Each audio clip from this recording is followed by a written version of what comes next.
Daily. Code இதில் நிறைய ரசிகர்கள் வைக்கிற ஒரு கொஷின், ஹவ் இட் குக்டு அப்படிங்கிறது தான். எப்படி ஒரு லியோ ஃபார்முலா ஒன்று இருந்தது இல்லை, ஃபுல்லாக ஃபைட் அப்படி. ஸோ அந்த மாதிரி ஒரு 80% ஆக்ஷன் மோடோட இந்த படத்தை பண்ணியிருக்காரு. விஜய் ரசிகர்களுடைய மனதில் இடம் பிடிக்கணுங்கிறதுக்காகவே ஒரு கதையை அவர் உருவாக்கி இருக்கிறாரு. அந்த டிராவலே அப்படிதான் இருக்கும்.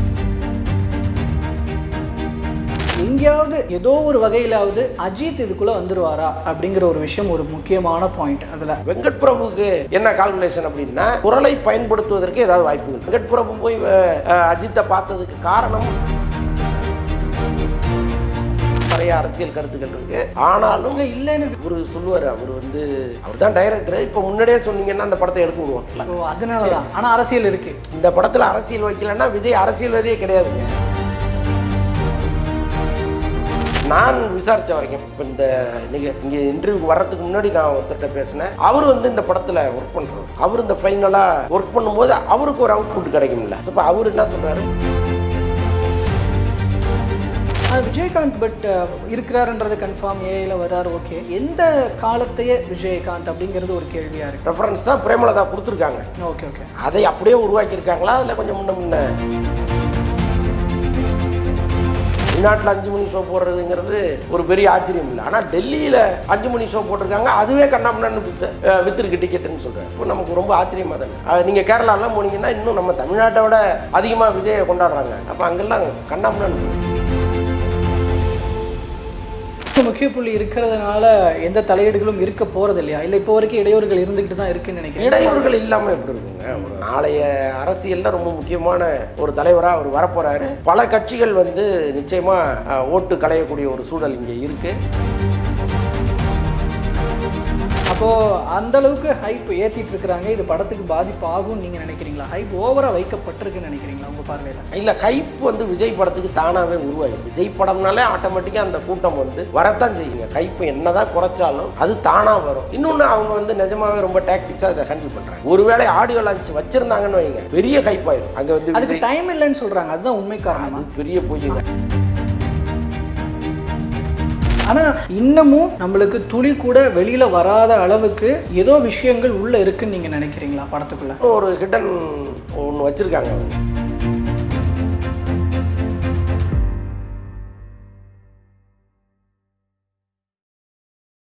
தமிழர்கள் அனைவருக்கும் அன்பு வணக்கம். இன்னைக்கு நம்ம கூட சினிமா விமர்சகர் திரு அந்தரன் அவர்கள் இணைஞ்சிருக்கிறாரு. அவர்கிட்ட கோட் பற்றின பல்வேறு விஷயங்கள் குறித்தும் அண்ட் அதை தாண்டி இன்னும் பல விஷயங்கள் குறித்தும் பேச இருக்கிறோம். சினிமா சார்ந்த விஷயங்கள் பேசலாம் அவங்க கிட்ட. வணக்கம் சார். வணக்கம். நல்லா இருக்கீங்களா? நல்லா இருக்கு. ரொம்ப நாள் கழிச்சு சந்திக்கிறோம் சார். ஆமா சார், இப்போ கோட் அதுதான் இப்போ சோஷியல் மீடியாவை திறந்தாலே அதுதான் பேராக இருக்கிறது. இதில் நிறைய ரசிகர்கள் வைக்கிற ஒரு கொஷின் அப்படிங்கிறது தான், ஹவ் இட் குக்டு அப்படிங்கிறது தான். விபி சார் என்னத்தை குக் பண்ணி வச்சிருக்கீங்க அப்படிங்கிறது தான். என்ன உங்களுக்கு கிடைச்ச தகவல் படி எப்படி இருக்கு படம்? இல்லை, ஆக்சுவலாக லோகேஷ் கனகராஜ் மாதிரி வெங்கட் பிரபு எடுப்பாராங்கிற டவுட்டு இவங்களுக்கு நிச்சயமா இருக்கு, அவருடைய ரசிகர்களுக்கு. அதை முறியடிக்கணுங்கிறதுக்காகவே இந்த படத்தை பிளான் பண்ணிருக்கிறார் வெங்கட் பிரபு. ஆக்சுவலாக வெங்கட் பிரபு படத்தில் நீங்கள் பார்த்தீங்கன்னா எல்லாமே கலவையாக இருக்கும். சென்டிமெண்ட்டு, காமெடி, அப்படி எல்லாமே கலவையாக இருக்கும். ரொம்ப லைட்டர் வெயினாக அந்த படத்தை கொண்டு போவார் அவர். ஆனால் இந்த படத்தில் எப்படி ஒரு லியோ ஃபார்முலா ஒன்று இருந்தது இல்லை, ஃபுல்லாக ஃபைட் அப்படின்ட்டு. ஸோ அந்த மாதிரி ஒரு 80% ஆக்ஷன் மோடோட இந்த படத்தை பண்ணியிருக்காரு. ஸோ அப்போ கிட்டத்தட்ட விஜய் ரசிகர்களுடைய மனதில் இடம் பிடிக்கணுங்கிறதுக்காகவே ஒரு கதையை அவர் உருவாக்கி இருக்கிறாரு. அந்த டிராவலே அப்படி தான் இருக்கும். ஓகே, பாலிடிக்ஸ்லாம் இல்லை இதில் ஃபுல் அண்ட் ஃபுல் ரசிகர்களுக்கான படமாக தான் இருக்கும். இல்லை, பாலிடிக்ஸ் இல்லை. இன்னொன்று விஜய் தான் அந்த படத்துடைய டைலாக் ரைட்டரு. ஸோ அதனால் எங்கேயாவது அப்படி நாட்டு நடப்பு அப்படி லேசாக தெளிச்சு விட்ருப்பாரே தவிர இந்த உருத்துற மாதிரி ஒரு பாலிடிக்ஸ் படத்தில் இருக்கார். இன்னொன்று விஜய் அதை பர்பஸாகவே சொல்லிட்டார். ஏன்னா ஏற்கனவே ஒவ்வொரு முறை பாலிடிக்ஸ் பேசும்பொழுதும் அவர் படம் ரிலீஸ் ஆகிறப்போ பிரச்சனை வந்துடும். அது எந்த கட்சி ஆட்சியில் இருந்தாலும் விஜய்க்கு ஒரு குடைச்சல் கொடுப்பாங்க. இது கடந்த பல வருஷமாக அவர் பார்த்துட்டே இருக்காரு. ஸோ இந்த முறை என்ன பண்ணியிருக்கிறாரு, நம்ம படம் ஸ்மூத்தாக ரிலீஸ் ஆகிடணும். ஏன்னா அங்கேருந்து ஒரு பிரச்சனை, இங்கேருந்து ஒரு பிரச்சனை, இது எதுவுமே வந்துடக்கூடாதுங்கிறதுல ஆரம்பத்துலேருந்தே தெளிவாக ஒரு இன்ஸ்ட்ரக்ஷன்.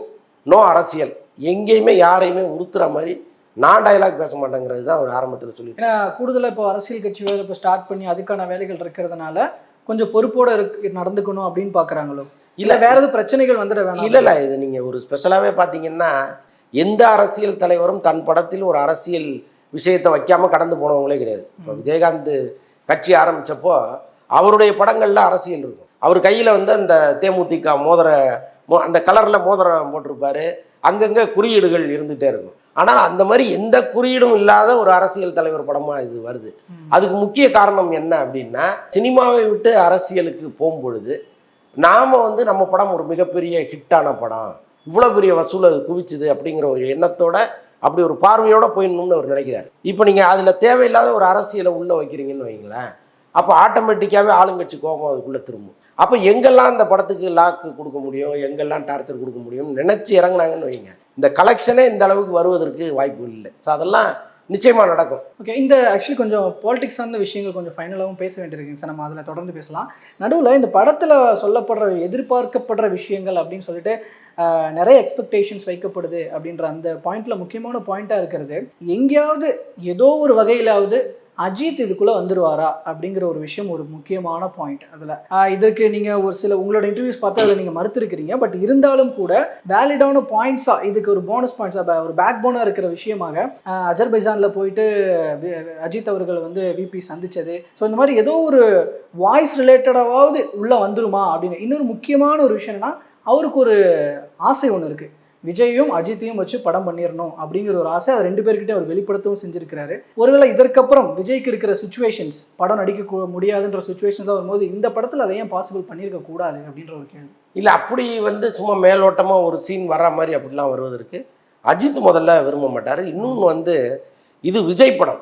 கடந்த பல வருடங்களாகவே 2 பேரும் மோதிக்கிட்டே இருக்காங்க. உன்னை விட நான் பெரிய ஆள், என்னை விட நீ பெரிய ஆளுங்கிற இந்த மோதல் வந்து அவங்களுக்குள்ள தொடர்ந்துகிட்டே இருக்கு.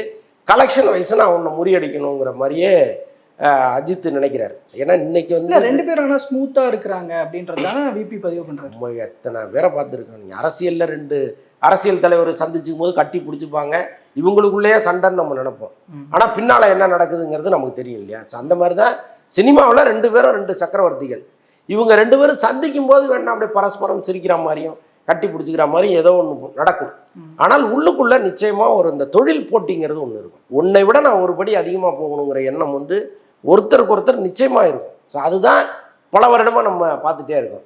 இப்போ கடைசியாக விஜய் வந்து இந்த மாதிரி படங்கள் நடிக்கும்போது நான் ஒரு சீன் வந்து அது ரொம்ப பிரபலமாக பேசப்பட்டு அந்த படமே வந்து பல கோடிகள் வசூல் பண்ணுச்சுன்னா அது அஜித்துக்கே இழுக்கு. நாளைக்கு இந்த வசூல் அவர் முறியடிக்க வேண்டிய கட்டாயம் வரும். அதை எதுக்கு நம்ம செய்யணும்னு தான் அவர் நினைப்பார். இன்னொன்று வெங்கட் பிரபு போய் அஜித்தை பார்த்ததுக்கு காரணமும் வேற. ஏன்னா வெங்கட் பிரபுக்கும் அஜித்துக்கும் ஒரு தீராத பிரச்சனை ஒன்று இருந்தது. வெங்கட் பிரபு ஃபோன் அடித்தாலே அஜித் எடுக்காமல் இருந்தார் பல மாதங்களா. வெங்கட் பிரபுவை சந்திப்பதற்கு அவர் விரும்பவே இல்லை. ஸோ இப்படியெல்லாம் சூழல் இருந்துச்சு. அப்போ இதை வந்து நம்ம ஒரு ஒரு அறிவிப்பு கூட இல்லாமல் திடீர்னு பண்ணிட்டோம்னா யாராக இருந்தாலும் கொஞ்சம் அடடா வந்துட்டாரேன்னு சிரிப்பாங்கல்ல. ஸோ அதை நம்ம உருவாக்குவோம்னா அவர் சொல்லாமல் கொள்ளாமல் அஜித்தை பார்க்க போனார். ஒருவேளை அப்பாயின்மெண்ட் கேட்டிருந்தா கூட அவர் கிடச்சிருக்காது. ஸோ அந்த அளவுக்கு ஒரு வெறுப்பில் தான் வெங்கட் பிரபு மேலே இருந்தார். வெங்கட் பிரபுக்கு என்ன கால்குலேஷன் அப்படின்னா, இந்த படத்தை அஜித் ரசிகர்கள் நொறுக்கிடக்கூடாது. ஏன்னா ஒவ்வொரு முறை விஜய் படம் வரும்பொழுதெல்லாம் அஜித் ரசிகர்கள் களத்தில் இறங்கி அதை காலி பண்ணுவாங்க. அந்த படம் நல்லா இருந்தால் கூட இது ரொம்ப கேவலமாக இருக்குது, குப்பையாக இருக்குது அப்படின்னு விமர்சனங்களை வெளியிடுவாங்க.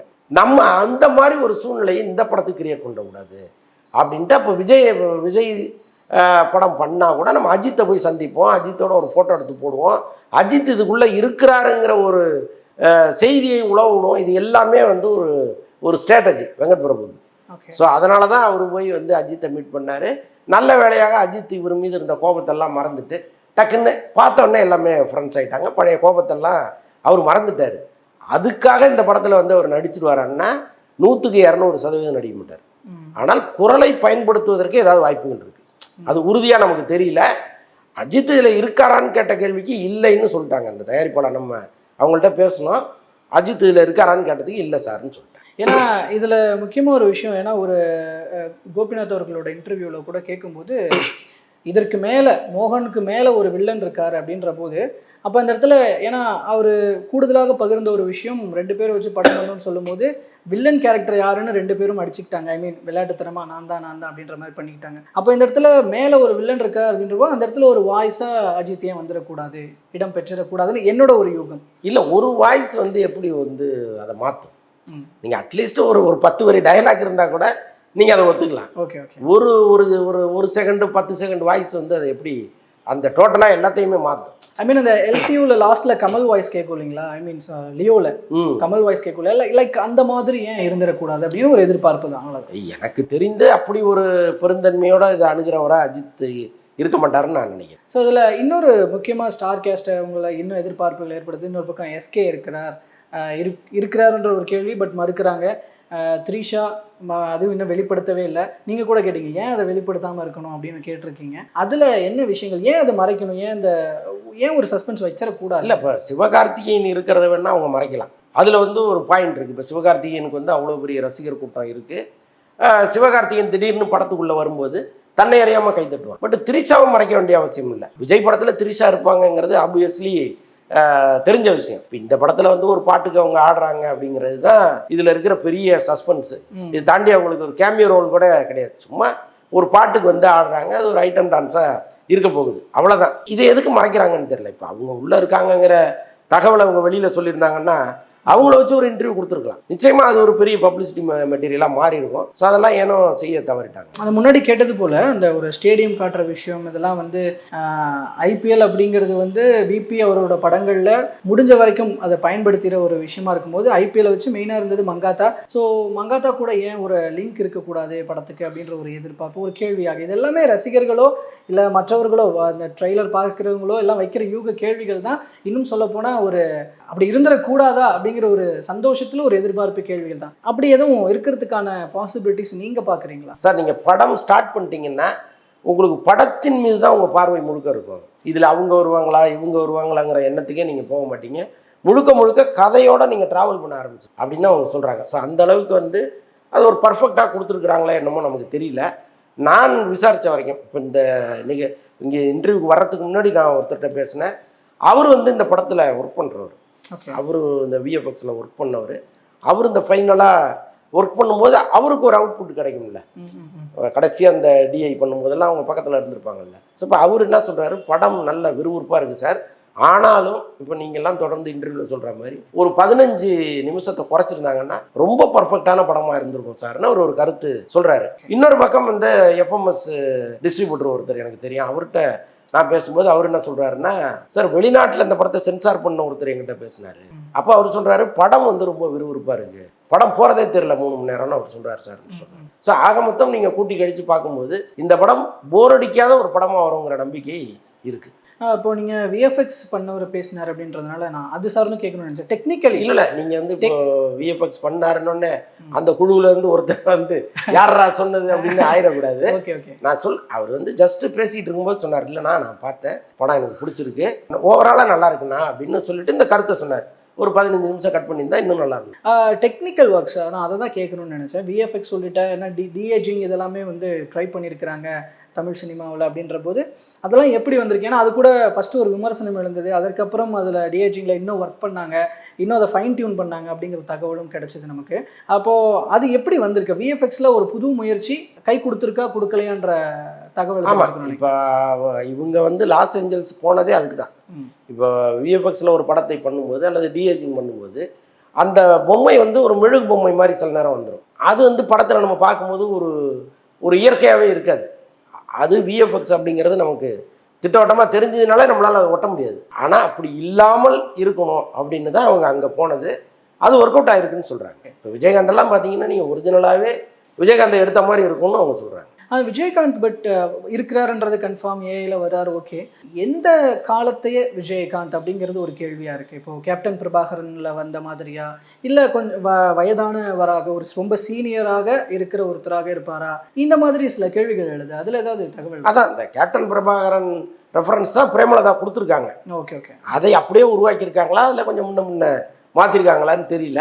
பட் அவங்க கொடுத்த ரெஃபரன்ஸ் வந்து அதுதான். ஏன்னா இப்போ ஒரிஜினல் ரீல் வேணும், அது அந்த ஒரிஜினல் ஃபுட்டேஜ் இருந்தால் தான் அதில் நீங்கள் ஒர்க் பண்ண முடியும். அப்போ அவங்கள்ட்ட டிஸ்கஸ் பண்ணும்போது அவங்க இது நல்லா இருக்கும்னு அதை கொடுத்துருக்குறாங்க. அதனால் கிட்டத்தட்ட ஒரு கேப்டன் பிரபாகரன் விஜயகாந்த் வருவதற்கு வாய்ப்பு. ஆனா இன்னமும் நம்மளுக்கு துளி கூட வெளியில வராத அளவுக்கு ஏதோ விஷயங்கள் உள்ள இருக்குன்னு நீங்க நினைக்கிறீங்களா படத்துக்குள்ள? ஐ மீன் இப்போ மோரோவர் வந்து இவங்க வராங்கன்னு அது உண்மையோ பொய்யோ, ஆனா அந்த தகவலாக அது வெளியில வந்துருச்சு. அப்படி கூட வெளிவராத தகவல்கள் இருக்கலாம்னு நீங்க நினைக்கிறீங்களா? ஏதோ ஒன்று ஒரு ஹிடன் ஒன்று வச்சிருக்காங்க அவங்க. இப்போ நம்ம பேசும்போது சார் நீங்க இவ்வளவு சொல்லிட்டீங்க, படத்துல இன்னொன்று இருக்குன்னு சொல்றாங்க அவங்க.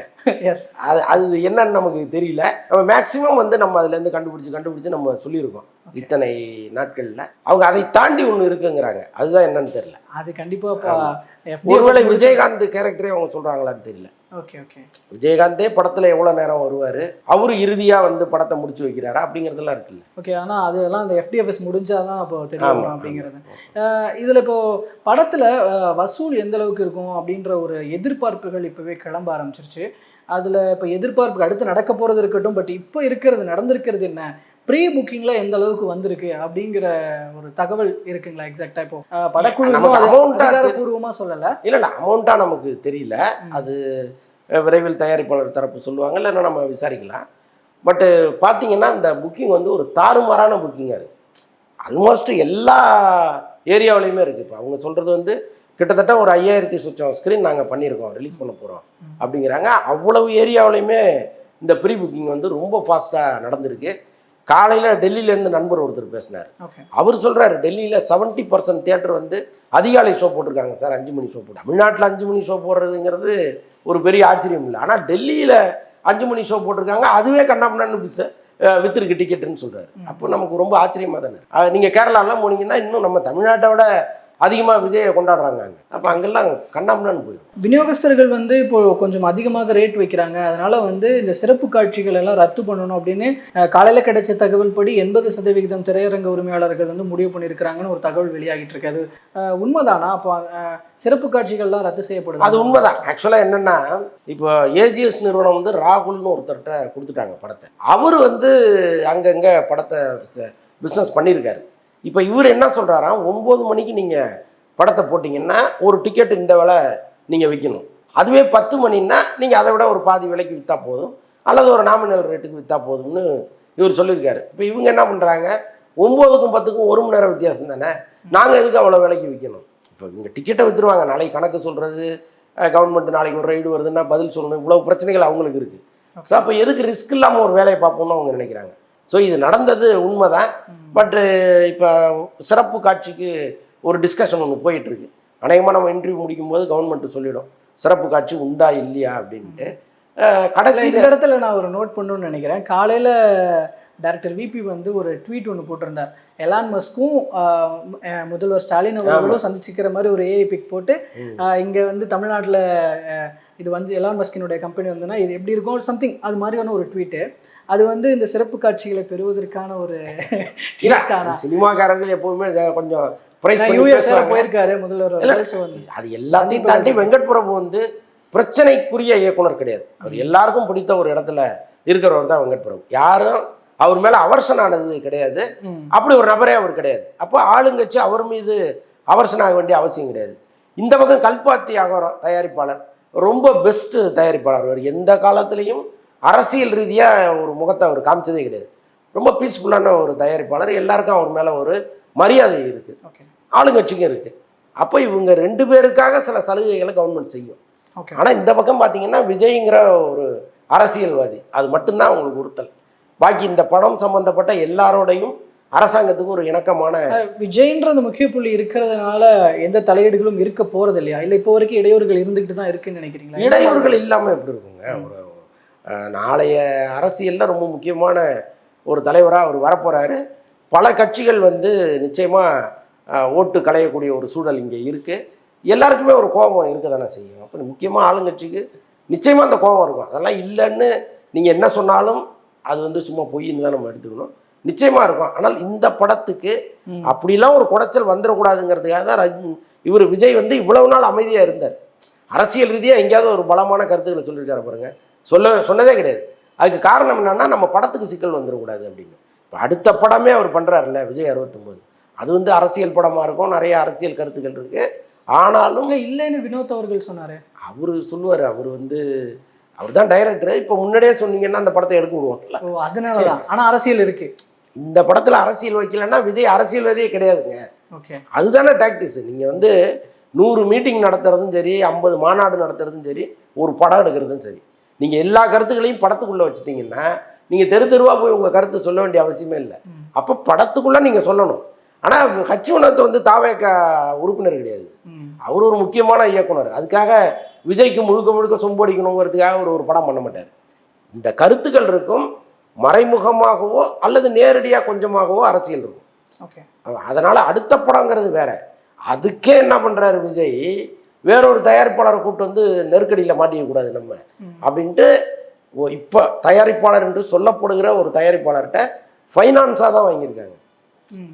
படமே வருது இல்லை, நீங்கள் இந்த படம் எடுப்பதற்கான தொகையை கொடுங்க, நாங்கள் படம் எடுத்து சில ஏரியாக்களை உங்களுக்கு கொடுத்துறோம், நீங்கள் பிஸ்னஸ் பண்ணுவீங்க. அப்படி தான் அவங்க பேசுகிறாங்க. நாளைக்கு இந்த படத்துக்கு சிக்கல் வந்தால் கூட விஜய் வந்து வாங்கின பணத்துக்கு வட்டி போட்டு கொடுத்துருவாரு, அவ்வளோதான்.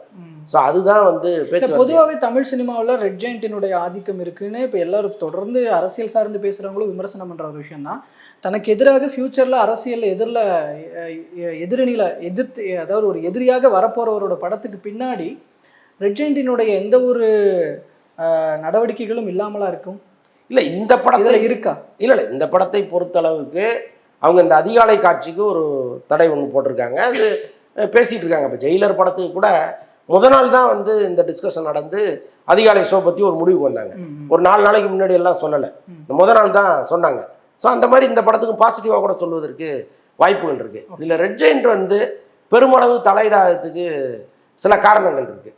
இப்போ இந்த படத்தை தமிழ்நாடு தியேட்டருக்கு ரிலீஸ் பண்ணுகிற ராகுல் வந்து உதயநிதிக்கு நெருங்கிய நண்பர், கிட்டத்தட்ட அவருடைய சம்மதத்தின் பேரில் தான் இதை பண்ணுறாரு அப்படிங்கிற மாதிரி சில தகவல்கள் இருக்குது. அப்போது தியேட்டரில் வந்து இவங்க பெரிய அளவுக்கு டிஸ்டர்ப் பண்ண மாட்டாங்க. அதே நேரத்தில் நீங்கள் வெளியில் வைக்கிற அலங்காரம், கட் அவுட்டு, அந்த பேனர்கள், இதற்கு அங்கங்கே சில நெருக்கடிகள் இருக்குது. இப்போ சில மாவட்டங்களில் வந்து காவல்துறையிட்ட அனுமதி கேட்டிருக்காங்க, கோர்ட்டுக்கெல்லாம் போயிருக்காங்க. ஸோ அது மாதிரி சில பிரச்சனைகள்லாம் இருக்குது. பட் இருந்தாலும் அவங்களுடைய செலிப்ரேஷனை முழுமையாக கொண்டாட விட்டாங்களான்னா இல்லை, அங்கங்கே ஒரு சின்ன அடக்குமுறை ஒன்று போயிட்டு. ஓகே.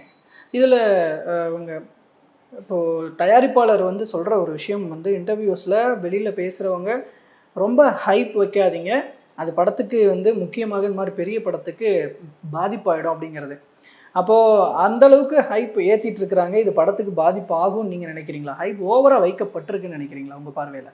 இல்லை, ஹைப் வந்து விஜய் படத்துக்கு தானாகவே உருவாயிடும். நீங்கள் சொல்லலைன்னா கூட இன்றைக்கி புக்கிங் பார்த்தீங்கல்ல, அப்போ இந்த ஹைப் இல்லாமல் எப்படி புக்கிங் வரும்? அப்புறம் விஜய் படம்னாலே ஆட்டோமேட்டிக்காக அந்த கூட்டம் வந்து வரத்தான் செய்யும். நீங்கள் ஹைப்பு என்ன தான் குறைச்சாலும் அது தானாக வரும். இன்னொன்று, அவங்க வந்து நிஜமாகவே ரொம்ப டாக்டிக்ஸாக இதை ஹேண்டில் பண்ணுறாங்க. ஒருவேளை ஆடியோ லான்ச் வச்சுருந்தாங்கன்னு வைங்க, பெரிய ஹைப் ஆயிரும்.